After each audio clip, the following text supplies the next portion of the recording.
Olá, seja muito bem-vindo, muito bem-vinda. Eu sou Vanessa Luz e vamos aqui ler as quatro gerações de administração do tempo do livro Os Sete Hábitos das Pessoas Altamente Eficazes. E se você ainda não é inscrito neste canal, se inscreva e deixe seu like. Tenho certeza que você vai gostar. Quatro gerações de administração do tempo. No hábito 3, estaremos lidando com muitas das questões ligadas ao campo da administração da vida e do tempo. Na condição de estudioso deste tema fascinante há muitos anos, estou pessoalmente convencido de que a essência das melhores ideias na área de administração do tempo pode ser capturada em uma única frase: organize e execute conforme a prioridade. Esta frase representa a evolução das três gerações da teoria de administração do tempo. E a melhor maneira de realizar isso é assunto para uma ampla variedade de abordagens e métodos. A administração pessoal se desenvolveu de acordo com um padrão similar a muitas áreas do conhecimento humano. Saltos importantes em termos de desenvolvimento ou ondas, na terminologia de Alvin Toffler, sucedem-se periodicamente, acrescentando uma nova dimensão vital. Por exemplo, no desenvolvimento social, a Revolução Agrícola foi seguida pela Revolução Industrial, que foi seguida pela Revolução Informática.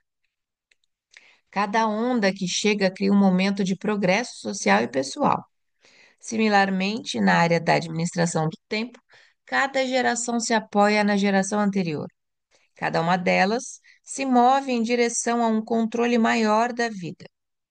A primeira onda, ou geração, se caracterizou por bilhetes e listas, em um esforço para conferir uma certa aparência de organização e pertinência às muitas demandas feitas sobre nosso tempo e energia.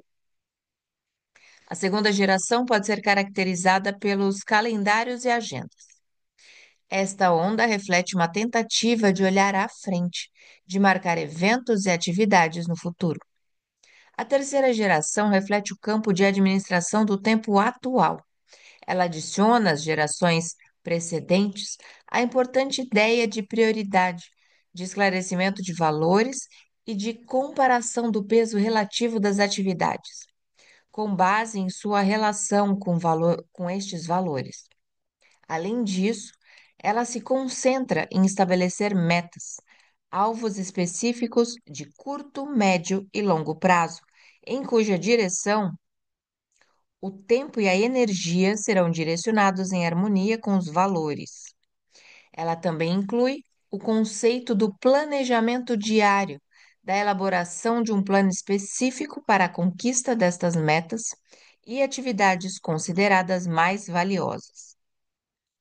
Apesar de a terceira onda ter dado uma contribuição significativa, as pessoas começaram a perceber que a elaboração de agendas eficazes e o controle do tempo com frequência são improdutivos. A concentração na eficácia gera expectativas que conflitam com as oportunidades de desenvolver relacionamentos mais ricos, de satisfazer as necessidades humanas e de desfrutar momentos espontâneos diariamente. Como resultado, muita gente decepcionou-se com os programas e sistemas de administração do tempo que faziam com que se sentissem amarradas demais, tolhidas, jogando o bebê fora, junto com a água do banho.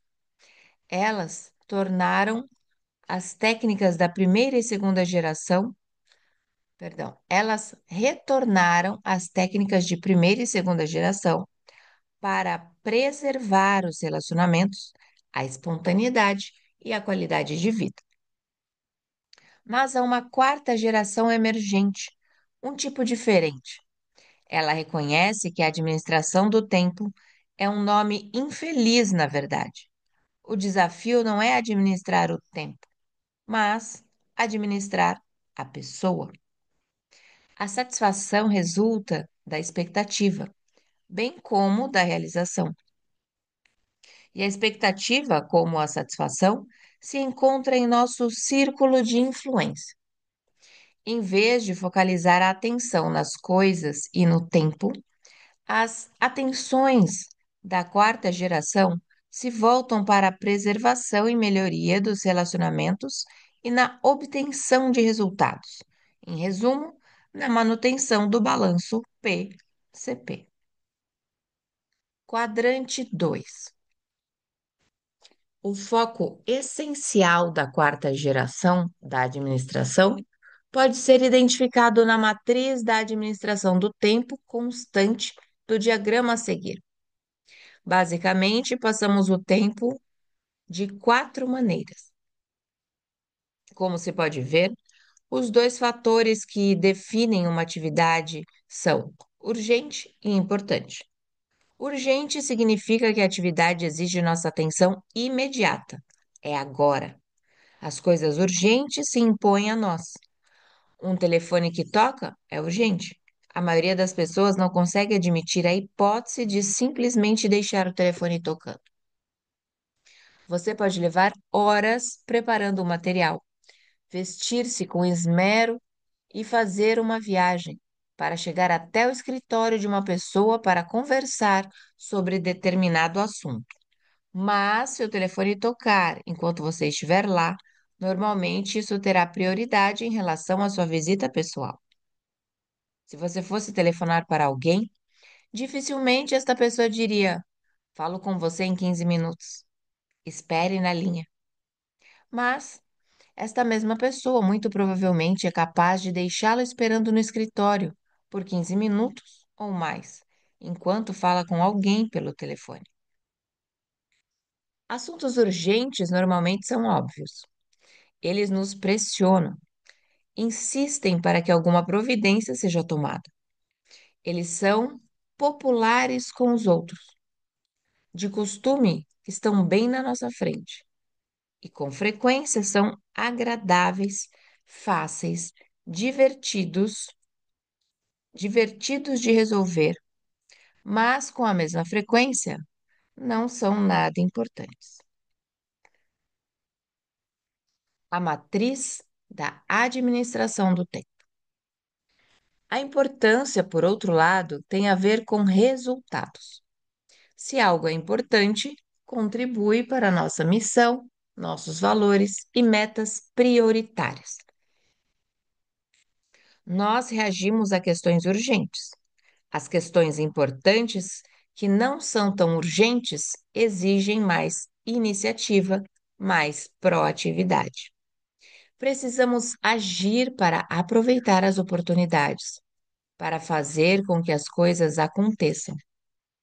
Se não praticamos o hábito 2, não temos uma ideia clara do que é importante, dos resultados que pretendemos para nossas vidas e caímos com facilidade na mera reação ao que é urgente.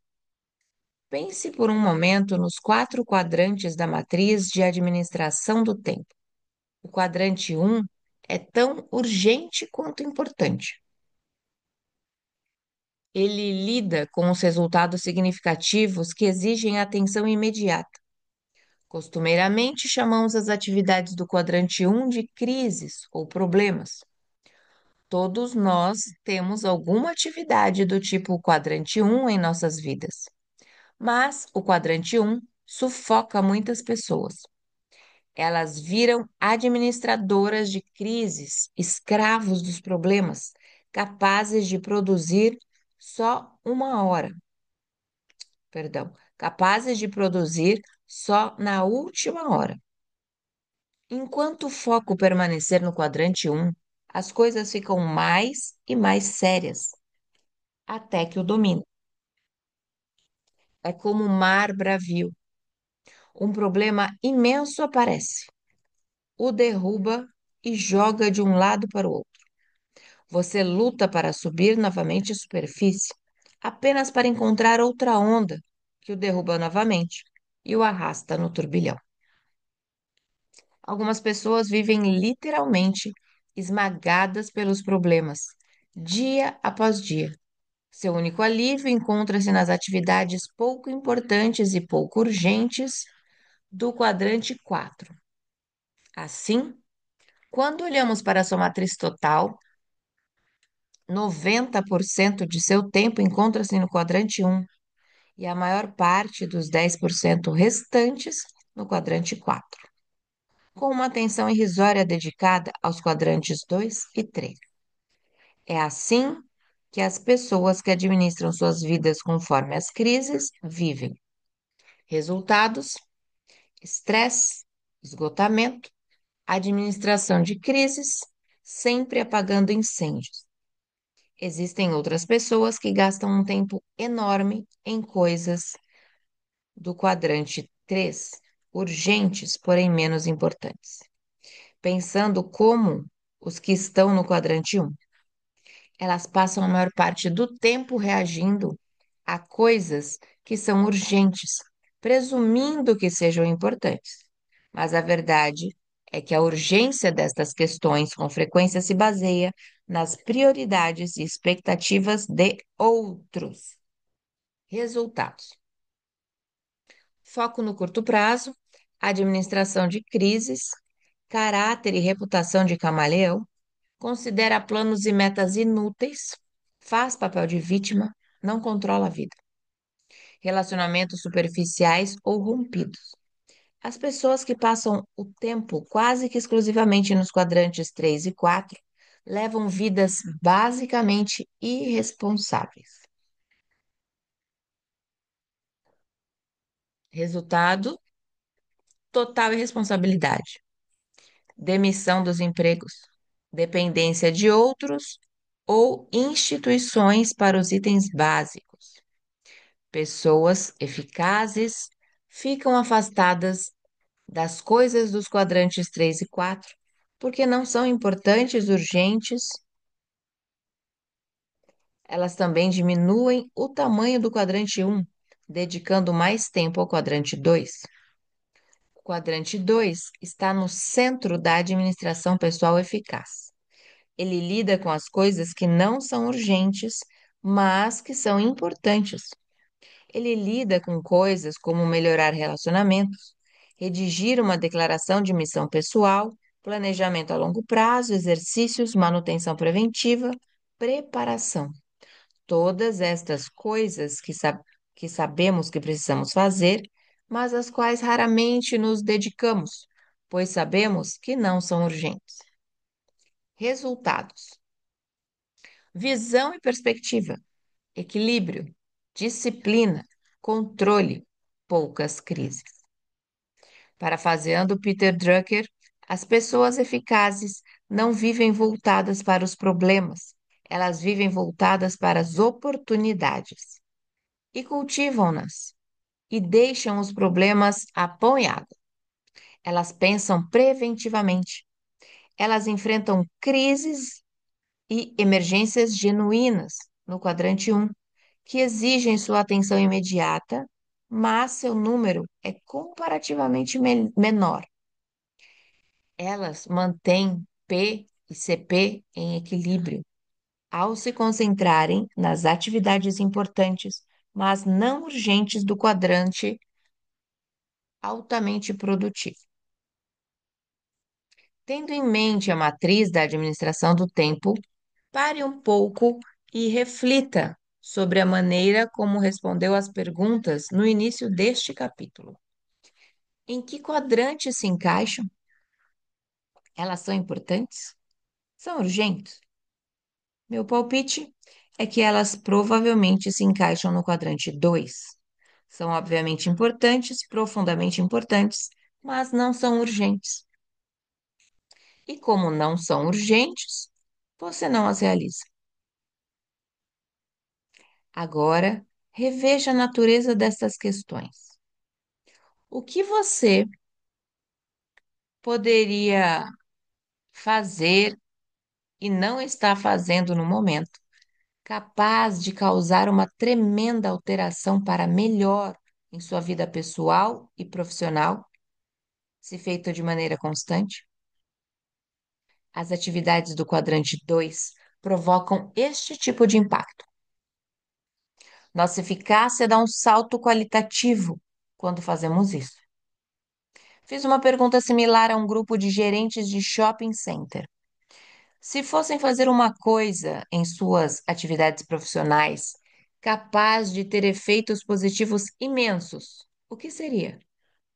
A resposta unânime foi construir um relacionamento pessoal proveitoso com os lojistas, donos das lojas dentro do shopping center, o que é uma atividade do quadrante 2. Fizemos uma análise do tempo que eles estavam gastando naquela atividade. Era menos do que 5%. Eles tinham bons motivos, problemas um após o outro. Precisavam fazer relatórios, comparecer a reuniões, responder a cartas, fazer telefonemas e eram constantemente interrompidos. O quadrante um consumia seu tempo. Eles passavam muito pouco tempo com os gerentes das lojas e, quando faziam, estavam carregados de energia negativa. O único motivo que os levava a visitar os gerentes das lojas era o contrato. Iam para receber o condomínio, discutir a propaganda ou outras práticas que pudessem estar em desarmonia com a linha geral do shopping ou algo similar. Os donos das lojas estavam lutando para sobreviver, nem pensavam em prosperar. Eles enfrentavam problemas com os empregados, problemas de custos, problemas de estoque e uma lista de outras dificuldades. A maioria deles não tinha qualquer tipo de treinamento em administração. Alguns eram negociantes de primeira, mas precisavam de auxílio. Os lojistas nem queriam ver a cara dos proprietários do shopping. Era mais um problema a ser resolvido. Sendo assim, os proprietários resolveram ser proativos. Eles determinaram seus objetivos, seus valores, suas prioridades. Em harmonia com estas, eles resolveram dedicar cerca de um terço de seu tempo para ajudar a melhorar o relacionamento com os lojistas. Depois de trabalhar com aquela organização por cerca de um ano e meio, vi que o tempo passara a mais de 20%, o que significava 4 vezes mais. Além disso, eles modificaram seu papel, tornaram-se consultores, passaram a treinar e ouvir os lojistas. Os contratos se beneficiaram com a energia positiva. O efeito foi dramático, profundo. Ao se concentrarem no relacionamento e nos resultados, e não no tempo e métodos, os números subiram. As lojas se animaram com os resultados obtidos com as novas ideias e práticas, e os gerentes de shopping aumentaram a produtividade, ficaram mais satisfeitos e ampliaram sua lista de lojistas em potencial, bem como o valor dos aluguéis, que se baseava no volume de venda das lojas. Eles deixaram de ser policiais ou supervisores hesitantes. Transformaram-se em pessoas capazes de resolver problemas, de ajudar. Quer você seja estudante universitário, trabalhador na linha de montagem, dona de casa, designer de moda ou presidente de uma companhia, eu acredito que se você descobrir o que pertence ao quadrante 2 e cultivar a proatividade necessária para ir atrás disso, obterá os mesmos resultados. Sua eficácia aumentará dramaticamente. Suas crises e problemas se reduzirão a dimensões razoáveis, porque você estará pensando por antecipação, trabalhando na base, fazendo as coisas preventivamente, impedindo que a situação se transforme em crise logo no início. No jargão administrativo, isso se chama de princípio de Pareto. 80% dos resultados se originam em 20% das atividades. O que é preciso para se dizer não? No início, o único lugar para se conseguir o tempo necessário para o quadrante 2 é nos quadrantes 3 e 4. Você não pode ignorar as atividades urgentes e importantes do quadrante 1, mesmo que elas diminuam em tamanho à medida que se gasta mais tempo na prevenção e preparação no quadrante 2. Mas o tempo inicial para o quadrante 2 tem de vir dos quadrantes 3 e 4. Você precisa ser proativo para trabalhar no quadrante 2, porque os quadrantes um e 3 fazem imposições. Para poder dizer sim a, a prioridades importantes do quadrante 2, é preciso aprender a dizer não a outras atividades, normalmente coisas aparentemente urgentes. Há algum tempo, minha esposa foi convidada para dirigir um comitê de apoio comunitário. Ela, ela estava tentando realizar uma série de trabalhos importantes e, no fundo, não queria a função. Mas ela se sentiu pressionada a aceitar e acabou concordando. Em seguida, ela ligou para uma amiga íntima e perguntou se ela poderia auxiliar no comitê. A amiga ouviu pacientemente por um bom tempo e disse: Sandra, este parece ser um projeto maravilhoso, algo que realmente vale a pena realizar. Agradeço muito por você ter me convidado para participar. Sinto-me honrada. Por uma série de motivos, não poderei participar pessoalmente, mas gostaria que soubesse o quanto fiquei feliz pelo convite. Sandra estava pronta para tudo, menos para um não tão educado. Ela se voltou para mim e falou, suspirando: Eu gostaria de ter agido assim. Eu não estou querendo dizer que as pessoas devam evitar projetos comunitários significativos.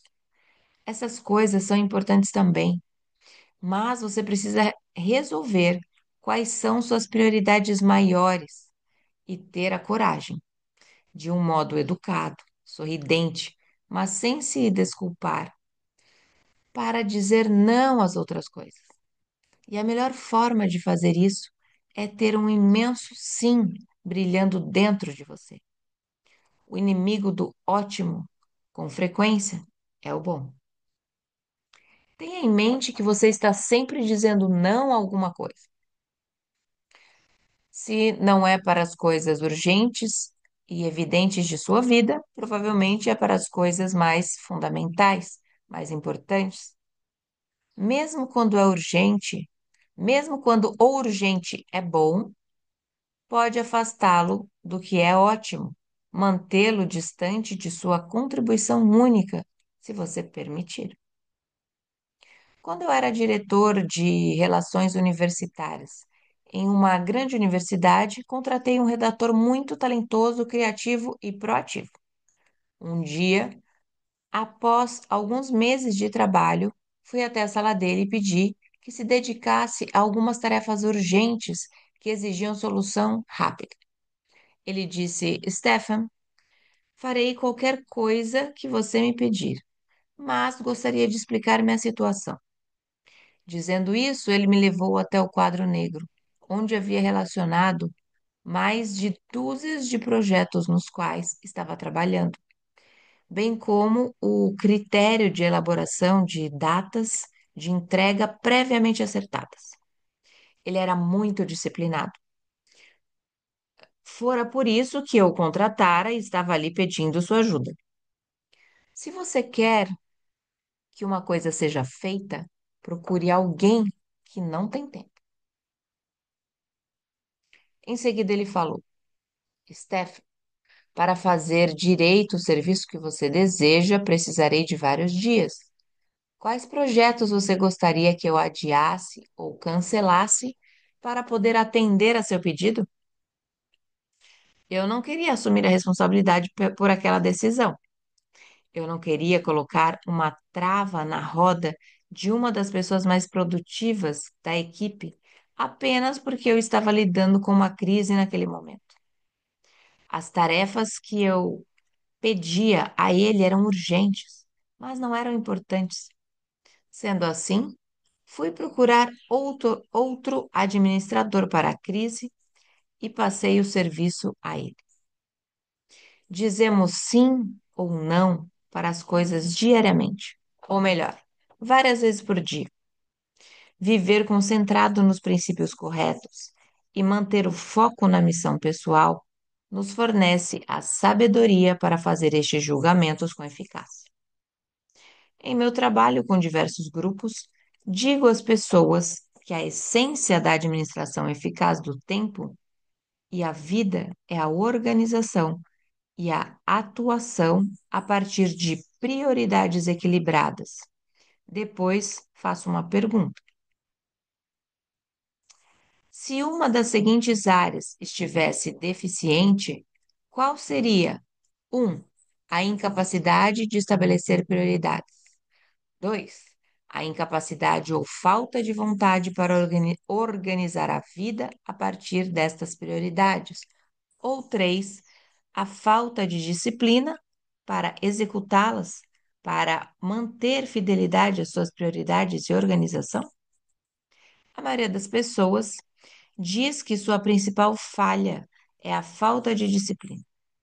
Pensando bem, creio que o problema não é esse. A dificuldade básica é que suas possibilidades não foram suficientemente absorvidas por suas mentes e corações. Elas não interiorizaram bem o hábito 2. Existem muitas pessoas que reconhecem o valor das atividades quadrante 2 em suas vidas, quer as identifiquem como tal ou não, e elas procuram dar prioridade a estas atividades, a integrá-las em suas vidas por meio exclusivo da disciplina interna, mas sem se centrarem nos princípios e sem uma declaração de missão pessoal. Elas não possuem a base necessária para sustentar seus esforços.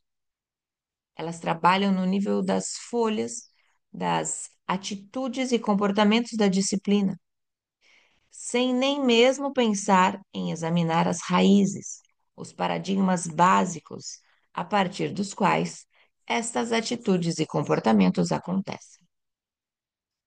O foco no quadrante 2 é um paradigma que deriva do centro dos princípios. Se você está centrado na esposa, dinheiro, amigos, prazer ou em qualquer outro fator extrínseco, será sempre atirado de volta aos quadrantes 1 e 3, reagindo às forças externas nas quais sua vida está centrada. Mesmo que você esteja centrado em si, irá voltar ao e ao 3, reagindo ao impulso do momento. Acredito que seja o 1. Sua vontade soberana por si só não pode dar a disciplina necessária a você, em desarmonia com o seu centro. Usando uma máxima da arquitetura, a forma deriva da função. Do mesmo modo, a administração deriva da liderança. O modo como você passa seu tempo é resultado do modo como você vê seu tempo e da maneira como encara suas prioridades. Se estás Se estas decorrem de um centro nos princípios e na missão pessoal, se elas são profundamente enraizadas em seu coração e em sua mente, você verá o quadrante 2 como um lugar natural, excitante para investir seu tempo. É quase impossível dizer não à oportunidade no quadrante 3 ou ao prazer de escapar para o quadrante 4, se você não encontrar com um sim poderoso brilhando em seu íntimo. Somente quando você tiver autoconsciência para examinar seu programa, além da imaginação e da consciência para criar um programa novo único, centrado nos princípios, ao qual possa dizer sim, só então possuirá uma vontade soberana e independente para dizer não para as coisas menos importantes, com um sorriso verdadeiro nos lábios. Ficamos por aqui em mais esse dia. Se você chegou até aqui acompanhando este vídeo, eu sei que você já está inscrito no canal, já deixou seu like e já sabe para quem vai compartilhar esse vídeo. Eu sou Vanessa Luz, um beijo em seu coração. Nos encontramos por aqui numa próxima leitura.